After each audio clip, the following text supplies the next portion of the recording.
Good day and a warm welcome to today's eNCA.com's online debate.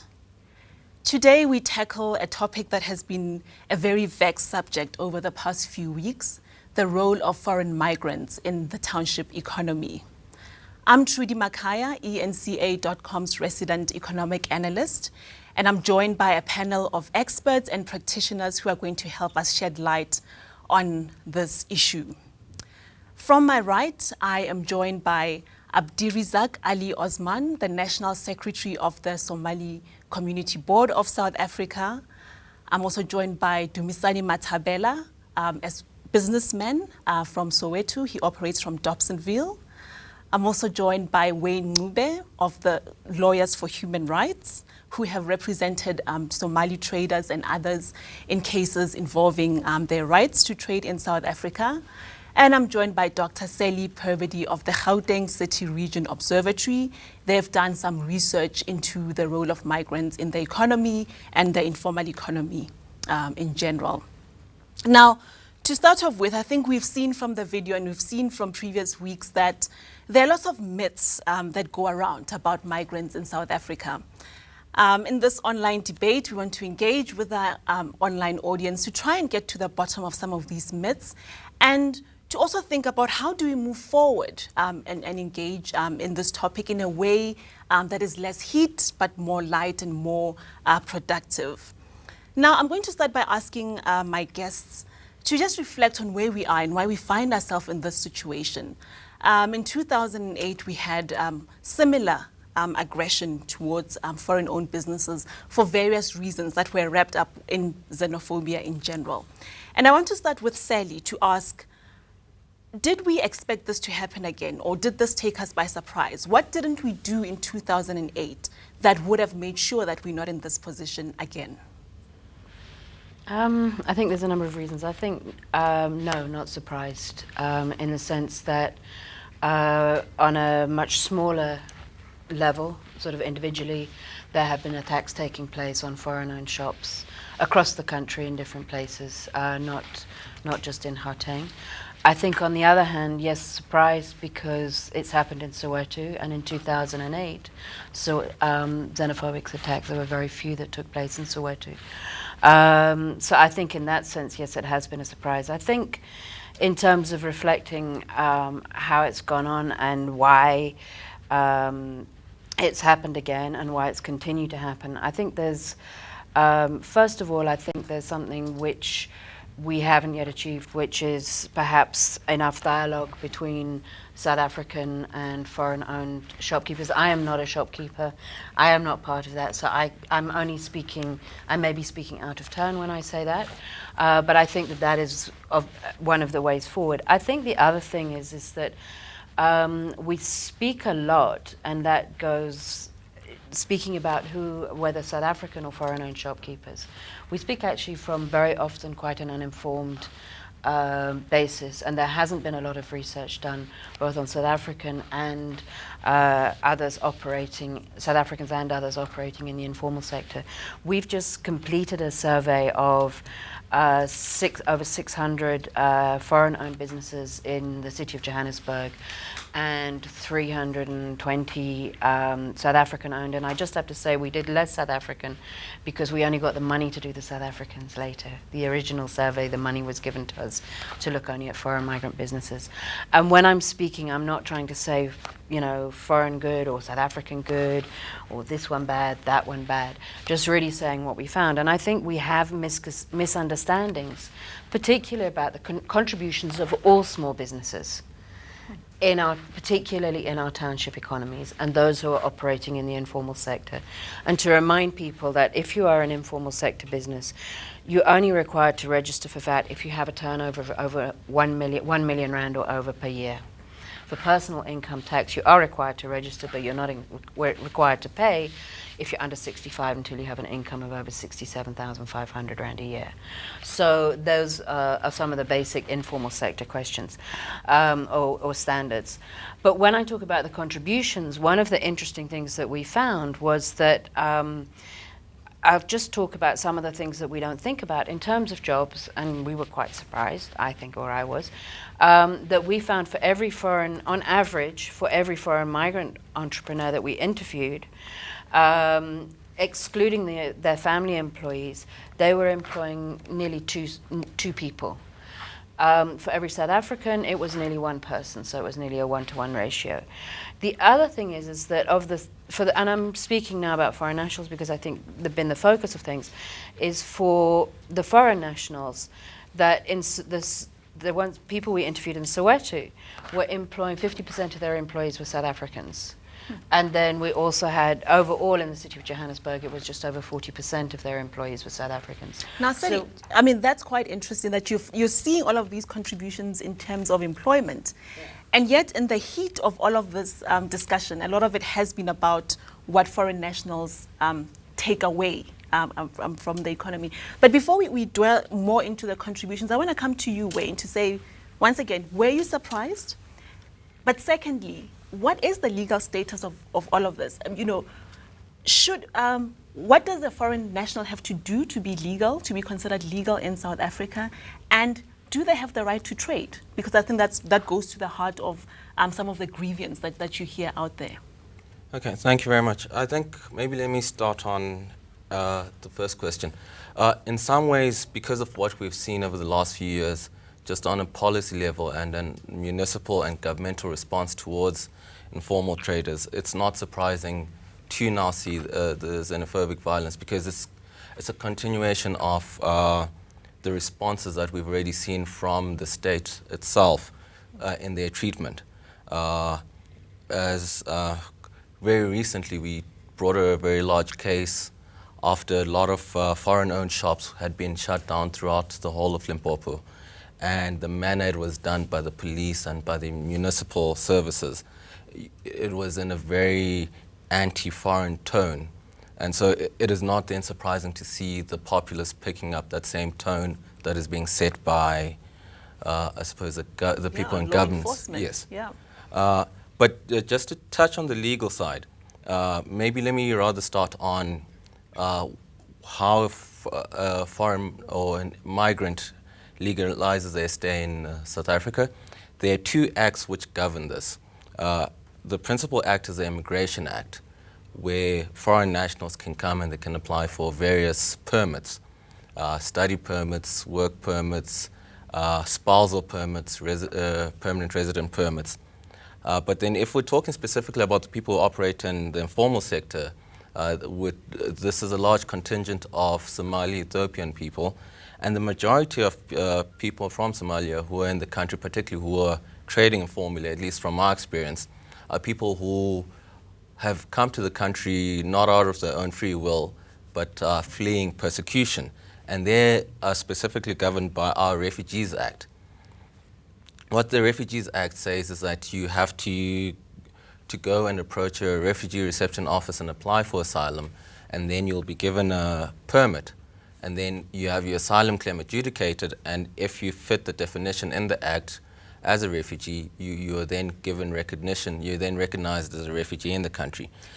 And I think we can understand all of that up to that point, that obviously you're fleeing persecution, you're given asylum. As a country, we have obligations that we've signed, that we said we would welcome people who are fleeing difficult circumstances.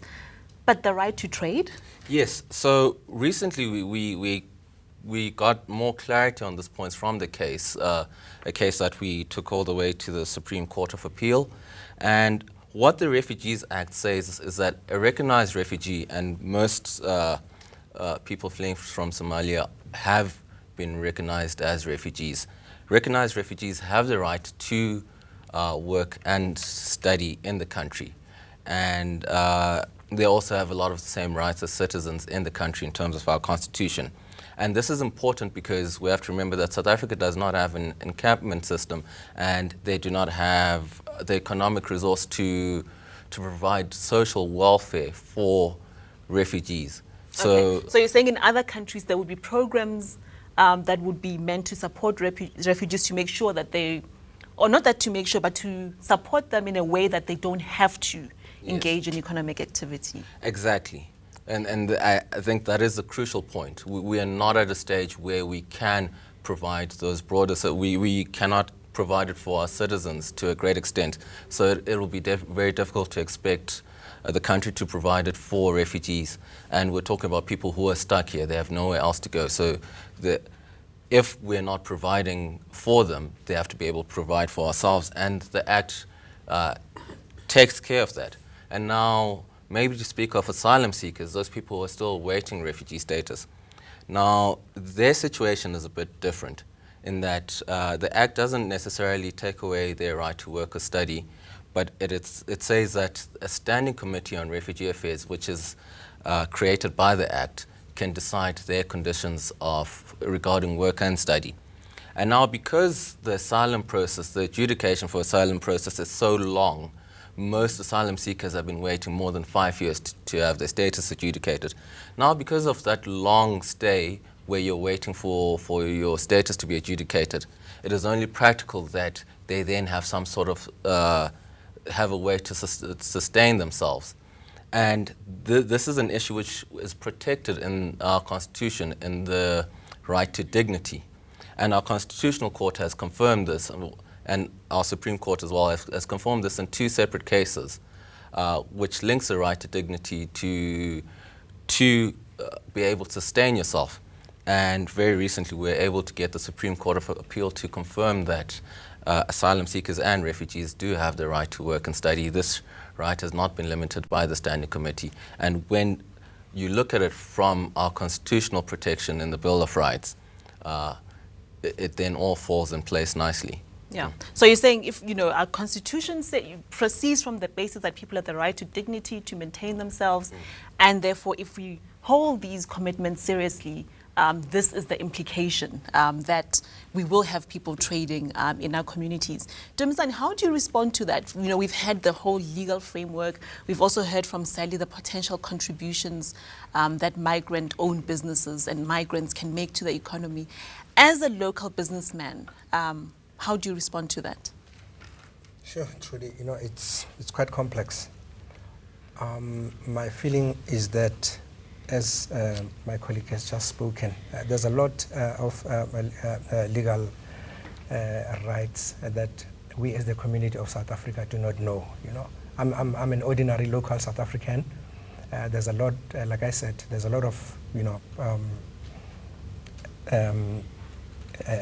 legal rights adorned to the foreign nationals, and we as so a you community, see them and you wonder what's going on.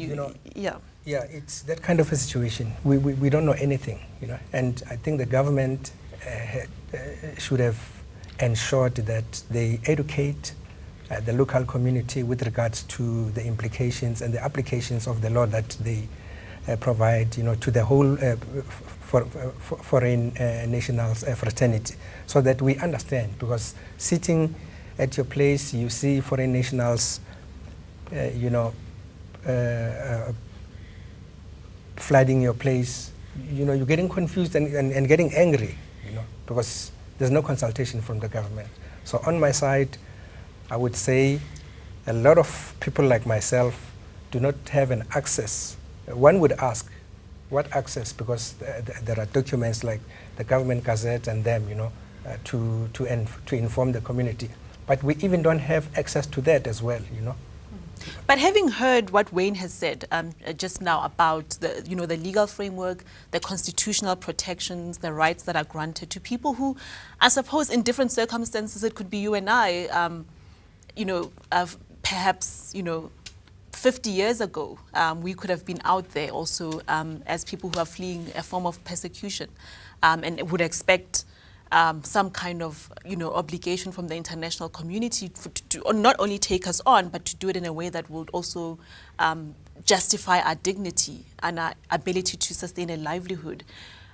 Do you accept that this is what South Africa has done, and this is a good thing that we do have these protections, and that foreign migrants have the right to, in a sense, compete economically with local business? Well, honestly speaking, personally, I don't agree with that. And I feel the government has, put us, locals, in a very difficult situation, in the sense that as entrepreneurs, we have to compete with foreign brothers and sisters who come to trade in our country. And my feeling is that it's not a fair competition, in the sense that as a local entrepreneur, you have to start everything afresh on your own, by yourself, with no financial assistance, from anyone. But with the foreign nationals, the confusion that I also personally have is that, for an entrepreneur, I think for just anyone to start up a business without funds, you can imagine, it's quite a mammoth task. Yeah. It takes a lot. You don't even know where to start. But obviously you have the willpower, you have, you start up. It becomes a long process to start up a business. Otherwise we would have a lot of, business people all around. But because of the difficulties to start up a business, it takes a very long time. But with these guys, you see them within a week, they put up the place, they construct, they put up within a week, they just hit the ground running. So Abdirizak, within a week, people hit the ground running. They almost walk in and they're set up. How is this working? Why do we see that? Are we really seeing that? What's the background dynamic? Thank you very much. I think majority of foreigners who are coming to the country are coming when they are coming to the country, are actually running away from their own country without having anything. But as we said so many times, we are still trying to reiterate, Somalis actually are almost trying to assist each other, whether they are in the country or whether they are out of the country. And specifically those who came to South Africa are mostly dependent for the first time of their brothers and sisters who are living in the rest of Western Europe or North America. So, and they also get opportunity, employment opportunity from the rest of the others who are having businesses here in the country. So, whatever profit they get from their businesses, they don't actually save in the banks, or they don't even put them in the stock files or whatever. They contribute that money with 3 to 4 or 5 people together with them, and then they start up businesses. Okay. As they are supporting each other. So there's a system of circulating money? Yes, they are circulating that money and give them that job to a 2-person actually to work on that investment. And then at the end of the day, they are trying to repay back that amount of money. So it's a kind of social network that we are actually trying to assist each other and to operate. As long as we are not, mostly they are not expecting any assistance from government or any other person, because they came to the country without hope and without anyone assisting. Imagine South African locals, nationals who are staying in the country. You are saying it is very hard for them actually to establish a business.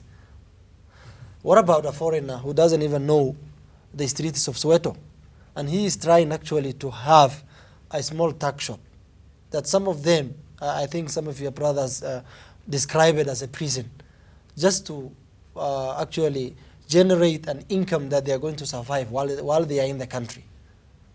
So, Dumisane, to me it sounds like both groups of entrepreneurs, if we can separate them, even though I suppose they're not really separate, but if we had to separate migrant-owned businesses and local-owned businesses, both seem to be starting from a difficult position, and both seem to be self-sufficient in a sense, or feel that they're abandoned.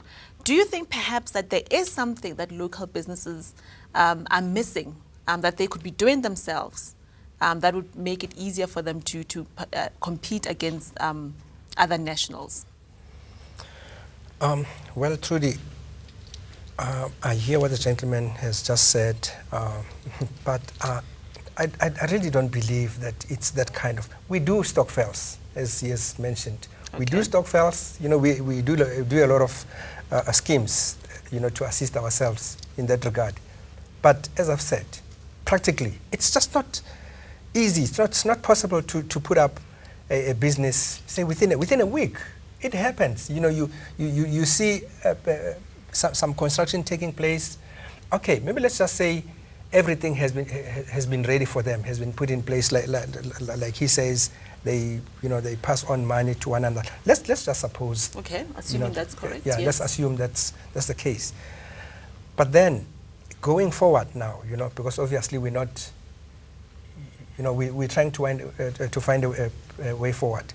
Going forward, one of the bone of contentions is that foreign nationals' businesses are cheaper than us, which is another factor because it's been said they're cheaper, it's been said they're more convenient, they're located at positions that consumers value, they open hours that consumers, very early in the morning, very late at night, in a way that perhaps our brothers don't.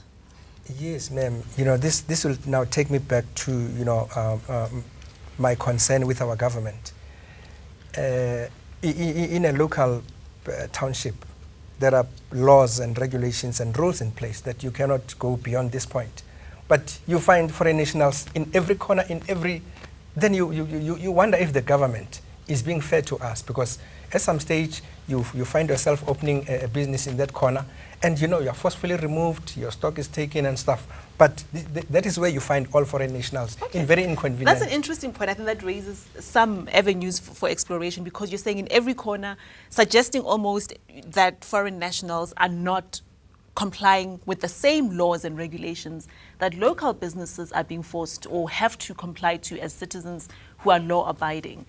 Wayne, I mean, as a lawyer, if you have to be frank without incriminating your clients or saying anything out of turn, do you find the levels of compliance to be similar across local and foreign-owned businesses?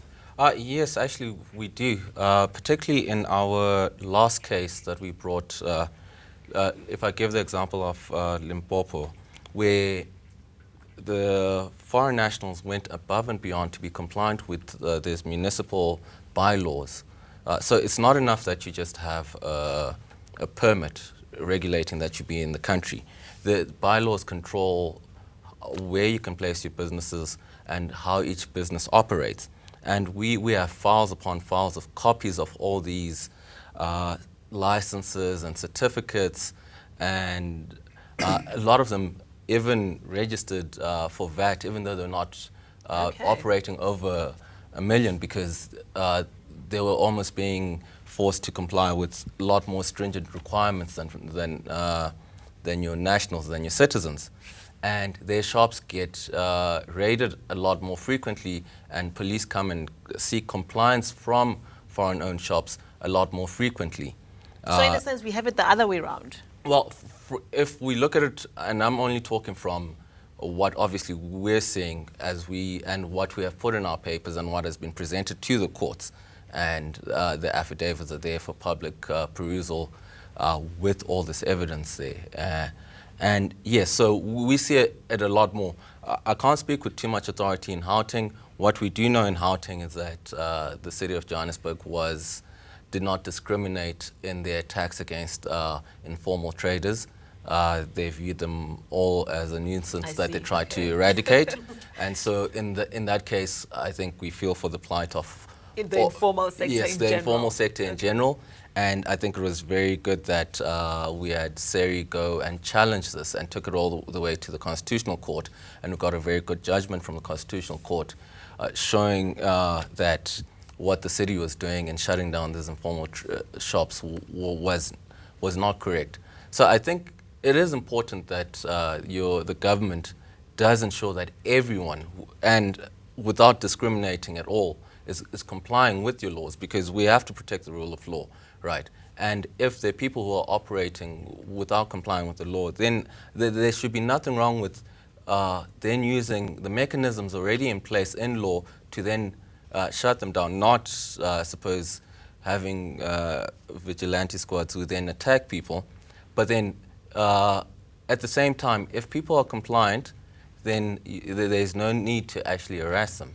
Right, so I think we have to respect the rule of law, whether you're from the government side or you're from the trader side, regardless of whether you're a citizen or a foreigner. And Sally, from your sense of the research, different levels of compliance or not? We don't have it. We didn't ask direct questions. My sense would be that actually foreigners are as likely, if not more, to comply, mainly because they're more likely to be checked on. But I want to come back to the question about starting businesses and competition, and I'm not going to deal too directly. What I wanted to say was one of the things that our research found was that South African and foreign-owned businesses were as equally likely to have the primary source of their startup capital as personal savings. However, foreigners were more likely to be able to supplement that, or to have supplemented that, with loans from friends or relatives. And I think, so that's one thing. And I'm not saying it's as a consequence, because we can't say why. Our research tells us what, not why. But that what we did find was that South Africans are more likely to be more likely to have started their businesses with smaller amounts of capital. And I think we know, generally speaking, the smaller the amount of capital you start your business with, the harder it is to develop that business. So I think that that's one area. And I think one of the things about South Africans is that one of the things our research shows is that it is very difficult for South African businesses, small businesses in the informal sector, to access the government schemes for small business. Foreigners are generally excluded from accessing those, but they are not made accessible to small business. And so there needs to be something done for small businesses, South African-owned businesses, to make those schemes effective, to enable government to assist there. I think the other thing that arises, and there are different issues, because there are certain issues which relate to Islam and interest-based rate-based banking, because it's not seen as something which people should be using.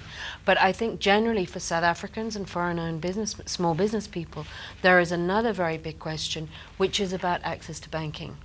And therefore and that cuts across both, for, whatever, regardless of your nationality, how do you access an appropriate banking which enables you to do your business? And I think that's where sometimes family and friends come in.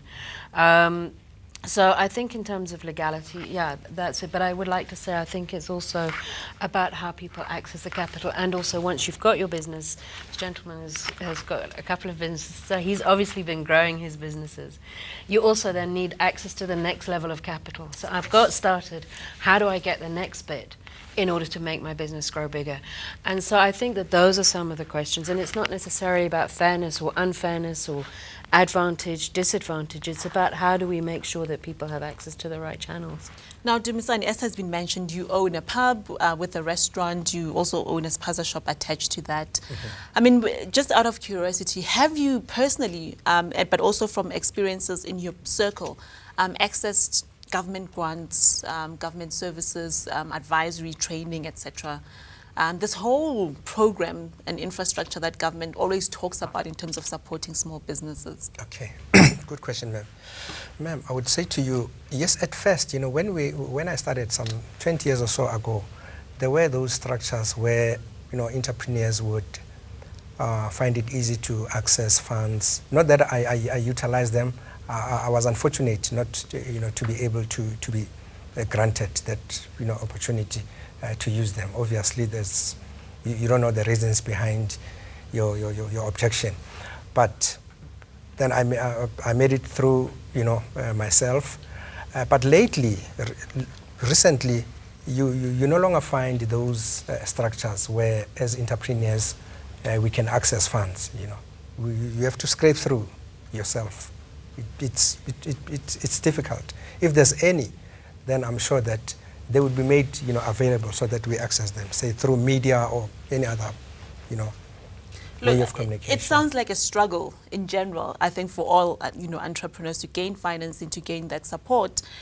And so, in a sense, I would say to you, Abdi, it seems like the Somali community has found some way to work around that in terms of financing and support. But you're all in this fight together as entrepreneurs of any nation. So do you find in your community that people do collaborate with people outside the Somali network? In a sense, would people go into business with Dumisane, for instance? I think that question would be much better to ask those who are doing businesses actually in the townships. But I think, as he's saying, actually there is a lot of overlaps these things. It's not only for foreigners, even themselves, not locals, foreign migrants also were supposed actually to make some kind of community involvement, at least to work, I mean, with the local people or businesses to share their ideas and to do businesses together with them. The thing is that, as they said earlier on, you can see there is an indication of government complacency. I mean, they just forget, because the people themselves in the townships are not educated what these people are doing here and why are they here. And those foreigners themselves also, by the time they came here, when they are getting the documentation from the Department of Home Affairs, they were supposed to get an orientation of where are they going to and how are they going to, yes, actually, how are they going to live with the locals or communities that they are going to operate in.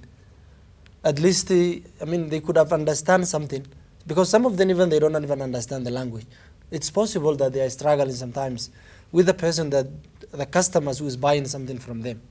So, I mean, the integration itself also has been neglected, both locals and foreigners. So in a sense, there's just a huge miscommunication, absolutely. There lack is also of a lot of integration. misconceptions between them.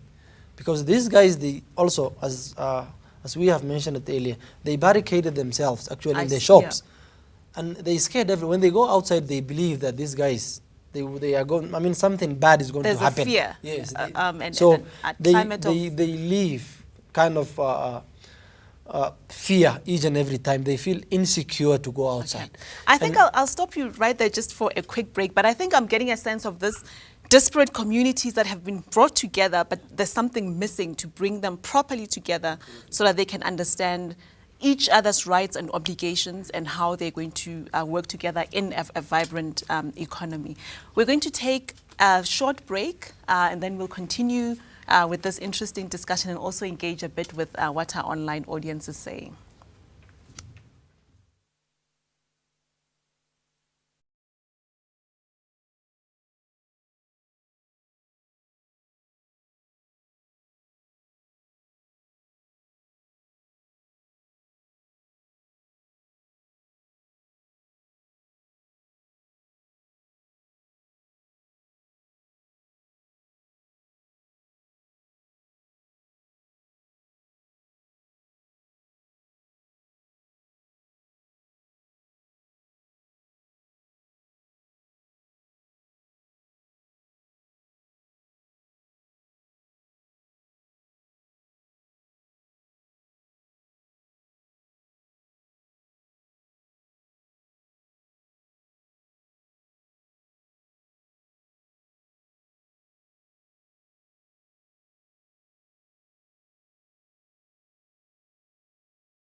being taken out. And yes, and I'm speaking about, I'll speak about foreign entrepreneurs. I'm not saying that South African entrepreneurs do not also contribute. Absolutely. But so what we found was jobs, and we did actually find this higher rate of employment amongst the foreign entrepreneurs that we interviewed. And the other thing I also want to say is that entrepreneurs, whether South African or foreign, do more than run spouses shops. They provide services, whether it's hair, cars, make things, build things, and so on. So we need to also, the research that I'm talking to covers more than just shopkeepers. It covers all kinds of entrepreneurs doing different kinds of businesses in the informal sector. But we also found that they pay rent. Foreigners, 30% of the people that we interviewed, the entrepreneurs that we interviewed, rented their premises from South Africans, whereas only 10% of the South African entrepreneurs were actually renting their properties. They either owned them or they had other arrangements. And then the other interesting thing was that we found people who were renting from South Africans were more likely to be paying over 1,000 Rand a month in rent. So we also see those higher rents going up. I think the other thing is that we forget the suppliers. That when you go and buy your shop, you know, you have to fill your shop with goods. You're buying them very often from South African-owned shops. You're also, the fridges, I mean, one of the things that happened in some of those looting incidents was that the fridges are leased. They're not owned by the shopkeepers. So then some of the businesses that the fridges were leased from, they lost their fridges. Some of those were South African owned. So you have that, so you have your suppliers. When people buy from the formal sector, they should be being charged VAT by those formal sector shops. So they should be paying VAT when they're buying their supplies. So those are the kind of areas. And I think, I mean, I personally think jobs is a big thing. The other thing is providing convenient, affordable shops. We know that in some places, and I think it's also important to point this out, it's not everybody in our communities and townships who are against foreign-owned shops. That we also know that there were places where people said, you know, not in our name, and don't attack the shop, and protected the shopkeepers and their shops. So it's not everywhere, everybody. And I think that that's an important thing. I think one of the things that I'd like to come back to, though, which Dumisane was saying, which is that actually people don't have enough information. So people are basing their judgments on poor information. I think the other thing is that we are seeing change in communities, and I think one of the things that somebody asked me, well, why Soweto this time? You know, nothing happened in 2008. One of the things that has happened in Soweto in the late 2000s late to whatever, 2008-ish, and onwards, is that there has been an increase in migration, cross-border migration to Soweto.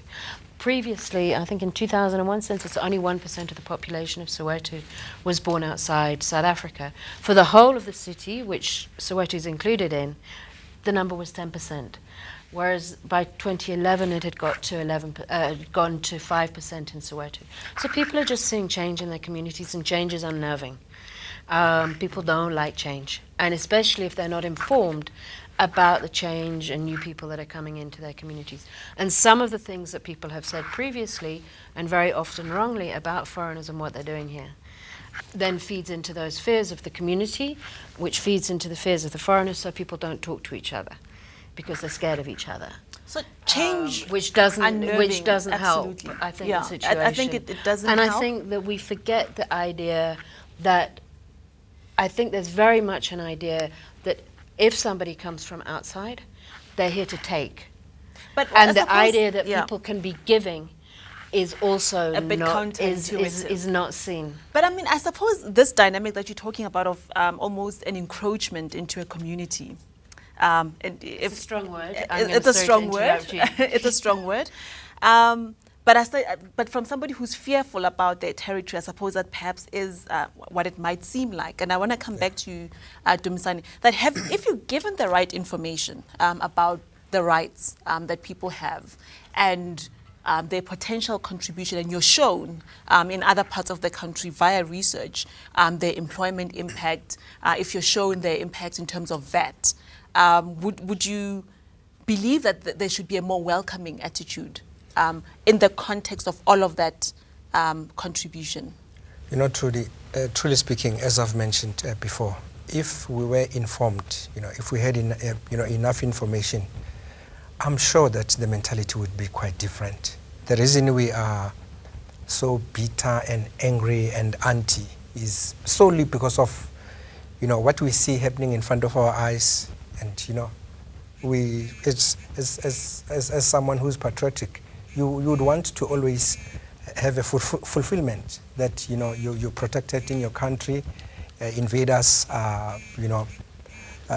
that's another strong word. I must also stop you there. Invaders okay. Yeah, I'm sorry to use the term. Maybe it's because of the the situation and the anger. I can't hide my anger in the sense that, look, I'm not angry. This anger, but I'm also starting to not, I want to understand. Make us understand. Okay. If we have this legal rights that people have to be present and to have the right to maintain themselves, almost taking off the burden from the state for having to take care of them. And we accept that they actually are contributing something, and we accept that consumers value them, and people who are renting out property to them value them. Why this anger? Okay, yeah. Man, look, I'm not being personal here. Obviously, I'm not angry with my brothers around here. Yes. But I'm when we go down back to the street level, that's what Yes. The feeling that I have is that, our government is not treating us equally, and is giving, foreigners more, doing more favors for foreigners than us. Favors? Abdi, would you characterize favors? Actually, I think there is no one who can actually justify whatever, violence is that is going to do with someone who is, I can say, actually, a guest for you in your house. And it's not only him. We have been attending a lot of community meetings in Soweto for the last week Saturday. Sally also was there.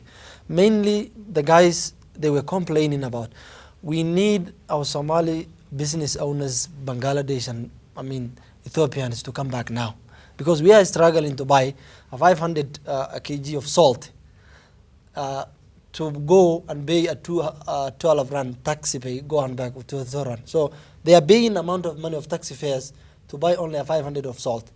And when we asked them what the reason that caused, actually, what was the anger that forced them to loot, the migrant-owned shops, they said that youngsters who are actually frustrated because of the government and neglected them were doing this.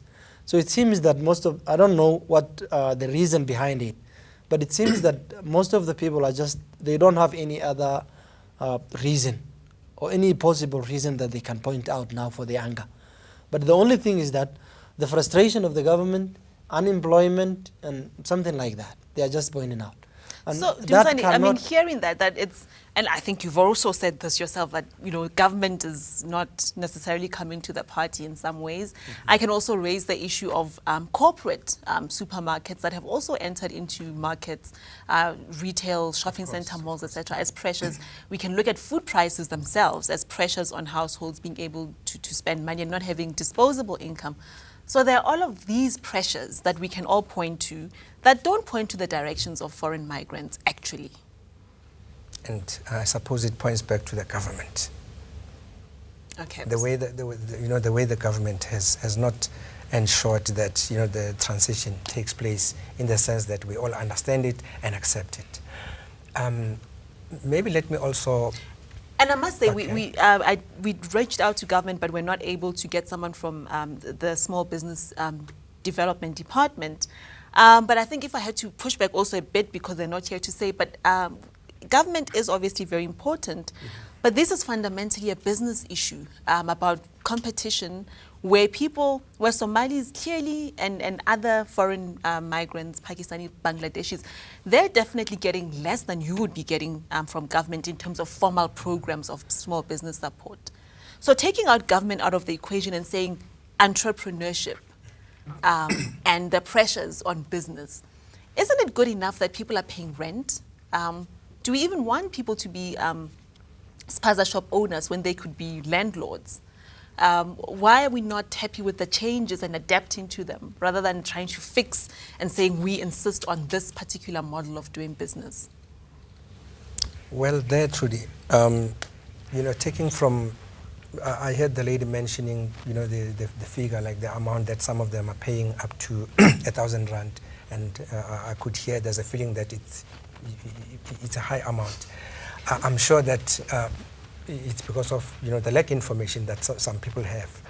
If I can tell you, ma'am, in our township, the 3 square meter room, in our backyards, the 3 by 3, say 3 meter by 3 meter.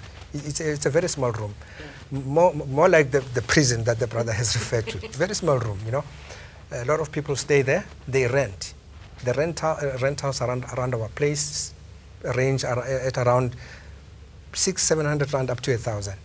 Now, how much more than for someone who will be doing business? You can understand that if they pay around that figure, it's still a small amount because that person is going to make more money. But good enough, that aside, the reason for my reference, to keep referring to, to the ill treatment, by the government, is because I'm just saying this in passing. I'm also trying to correct, some of the things that have been said here. Under normal circumstances, departments like the health department would visit the business area just to ensure that the business is compliant, But what we see happening, the health department will come to your place, like in my place. They frequent my place. I deal with food. I deal with and just across me, there's a foreign national who we know that they even sleep there, in that room, But part of it is fear, apparently. Yeah, but then legally it's not allowed to sleep where you trade, We are completely barred from that. You cannot sleep where you trade because there's a lot of things happening in your sleep. I mean, really, So it's some of the things that I feel our government, turns a blind eye on. Like the very case of sleeping on the same area that you trade. You wake up in the morning, you trade there, you go sleep there, you sleep on your grocery, you sleep, So some of these things, we see them, and you see a government not taking steps that you would expect them. That's where you feel that, there's a lot of... So is it a question of enforcing current regulations better for everyone, or actually should we be rethinking how the informal sector is regulated and how foreign and migrant-owned businesses are regulated? Is there a case for differential regulation under certain circumstances? What avenues are there to move forward through regulation to improve the situation? Let me start with you, Sally, but also ask you from a legal perspective. Look, I think environmental health regulations are very important. I think they're probably the most important regulations governing small business, particularly when it involves food, which involves people's health. So those need to be enforced. I think regulations need to be enforced across the board, regardless of origin, if they're going to, as and when they're being enforced. I do think if we are thinking about developing township economies, which is what current policy is about, I think it's provide this, which is a very negative experience, is providing us with an opportunity to really think through how do we develop small business. Again, I will say, regardless of ownership, I don't think it matters. And I think we also have to say, I'm saying that, as you've pointed out, this is business. So in a sense, in the same way that you have competed, I'm sure there may be other restaurant owners in your area who your business has put out of business, or who have less successful businesses because of the success of your business. That is part of competition, and it's part of, this is kind of part of capitalism, and that's what happens. I think that therefore we need to be looking at what are the regulations, are they useful regulations, who are they useful for, who do they protect, and what kind of regulations do we need in order to enable small businesses to be able to grow and develop. There's been talk, just to stop you there and maybe get Wayne's perspective on this, because there has been talk, though, of limiting the number of foreign-owned businesses. I'm going to go very crass here in my argument, sorry, but do you want to say there was the school yesterday in Pretoria, the private school? Do you want to have schools that say, oh no, we have too many white students or too many black students at this school, we're going, you cannot discriminate on people on the basis of who they are. And unfortunately, our nationality, or fortunately, whatever, our nationality, we can do nothing about. I was born in Kenya, and I'd like to say I don't get much grief for that. I was born in Kenya. I happen to carry a British. I'm hoping for citizenship this year in South Africa, but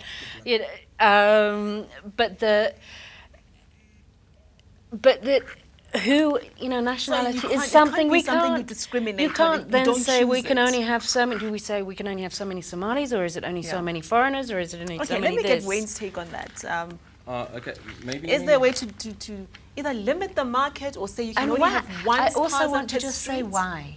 Okay, well, Yes, well, I think that's a good response, but let me just first touch on what he had mentioned about the lack of regulation, and also emphasize that the environmental regulation is very important, but I don't think it's just important in the informal sector, right? It's something that's very important to the country, all across the board, whether we're talking about your big supermarkets or even on your mining sector, which has a much more, Fatalities, much yeah? bigger impact, not only on the community, but on the economy, but the communities where mining is taking place, right? So I don't think that conversation should be limited only to this very small, specific area. Yes, we do want regulation of our laws. We want it across the board without discrimination. Moving on to discriminatory regulation in the informal sector. Now, I think obviously... but is it discrimination if we say, well, for this market to thrive, we cannot have a saturation of these types of businesses? Or taking it another step further, for local business to thrive, we cannot have this saturation of foreign-owned business? So, I mean, I'll start maybe with the response looking at our past, particularly when you say for local businesses to thrive. If we're going to say, look, we only want a very specific part of our community, and particularly we're talking about part of our permanent community, because when we think of most of the people who are in the informal sector, foreigners, they're people who can be considered to be permanently in the country, because we're talking about refugees. So we will now say we want a very specific part of the community or the population to be able to thrive. And thinking of where the country came from, we're already starting to get into shaky water, because we already fought so hard to get rid of a governance system which did that. And then obviously you look at your constitution, again, there's so many different rights in the constitution that would violate, not just your right to discrimination, but as I emphasized again, the ability for foreign, particularly refugees, to trade is something inherent in dignity, right? So I cannot see that being sustainable. But then we also have to go at why, right? I don't think we've even got to a point where we can definitively say that these foreign businesses are detrimental towards local businesses, and certainly a lot of research has shown that they're not detrimental towards the economy. Obviously, we've talked about the jobs that they create. We talked about rent, and just touching on rent, there's so many, during our interviews in Limpopo for our traders case, there were so many South African landowners whose primary source of income was the rent that they received. Oh, but you see, now you're starting to make me think about Thomas Piketty. Now, are you taking productive people who are engaged in business, no matter how small, and you're turning them into rentiers and spectators who just get a cut at the end of the month, but are no longer developing their business skills in a very operational way?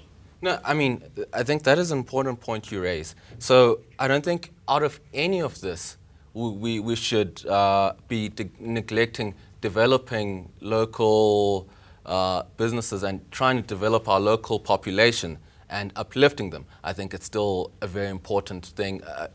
Bridging that inequality gap is still very important. And in fact, that is, as was mentioned earlier, is part of why this frustration because of the growing inequality and the lack of upliftment is why you might end up seeing these young unemployed boys targeting your most vulnerable part of the community because they have no one else to lash out at, right? So I think that is part of the cause.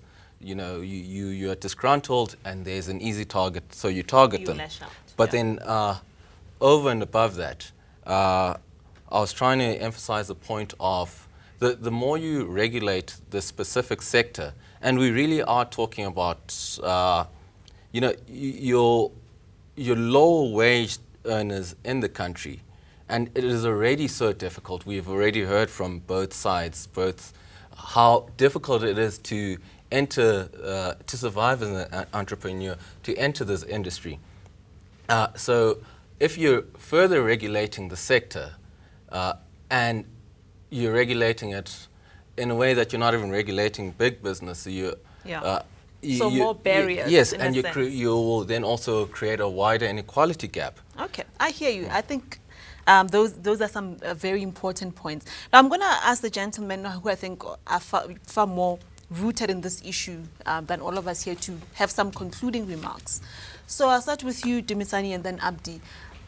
From all that you've heard today, what is the message that you'd want us all to walk away with from this? And what are your thoughts on the role of, for lack of a better word, migrant-owned businesses and how they relate and integrate into the township economy?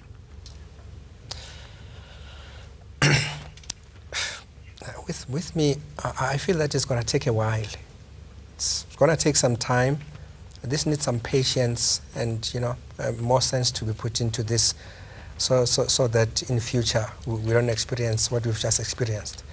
So I would say I'm hoping that the situation will be calm and to allow more thoughts into this, so that whatever is decided upon should be a lasting solution. Okay. Abdi, from what you've heard and from all that's happened in these past few weeks, what's the way forward for the Somali community? What do you take from this? Well, thank you. Actually, we have been trying to do a lot from 2008. This isn't just not happening only in Soweto. It has been going on, now and then. So what we have tried actually after 2008 was that we have tried actually to develop a strategy that we I'm not talking about all foreigners, because we are representing only Somalis. So as a Somali community, we have tried actually to strategize a plan that we, as a Somali community, are trying actually to integrate or to teach, our clients, or encourage them a way better that they can at least involve, the movements and the activities within their communities. We were trying to start from the schools, specifically primary or secondary schools in those areas, that we can at least have a room night shift, that we can at least teach them in English and a local language in that area, at least to understand, have interaction and better communication with their communities. Then from there, at least they could feel, kind of secure. As long as you can understand the person in front of you, you will feel much better that you can explain to him, okay, we understand each other. Is this what you have? At least they can participate whatever happening in that area. And we were also trying, to work actually with the local leaders in the specifically small business development department now. They are also actually trying themselves to set up a task team which will operate specifically in those areas, informal sectors. Try and bring some harmony to this. Well, so I think policies also, it's very important for them. As mentioned with my brother, the foreign themselves, what they are doing sometimes, it's unacceptable, because you just arrived in this location and you want to do a business. You need actually to understand the position of the person who was doing the business before you here, at least to give them a chance. So in that case, I think it's much better to have a policy which mentioned at least the distance that foreigners can open a shop according to the others who are actually located there for the first time. And the other thing is that interventionists should be also included conflict resolution mechanism actually in those areas. It's also very important. So we are trying actually to work with the local government and the department that I've just mentioned it, and we are expecting to develop a lot, in the next coming years. Okay. Thank you so much. I think you've just outlined an interesting plan, trying to bring, together the community, trying to get it to be more integrated, but also, I suppose, making some concessions about limits to your right to trade, even though it's been made very clear to us that in terms of the legal framework, for as long as people are complying with the rules and regulations, they have a right to trade and a right to make a livelihood. We've also heard from Dumisane the challenges that he faces and local businesses face to get up to speed, and how that might sometimes translate into frustration when one sees other competitors who seem to have other sources of support, though we've learned that really there isn't much more to this than ways of collective investment, collective bargaining. And we've also heard from Sally all the ways in which migrant-owned businesses and the informal economy in general contribute to the township economy. I think from this, one can say that we don't have all the answers, but what is clear is that, one, we need thriving informal businesses if we're going to tackle general challenges of unemployment, but we also need to find ways to grow the township economy so that we don't have these constant battles over what seems to be, in many ways, a shrinking pie. Thank you very much. We will continue this conversation on our Twitter, also at eNCA.com, and we will keep having your thoughts, and also hopefully this conversation has illuminated some of those myths and allegations that might have added some confusion to this very interesting topic. Thank you very much.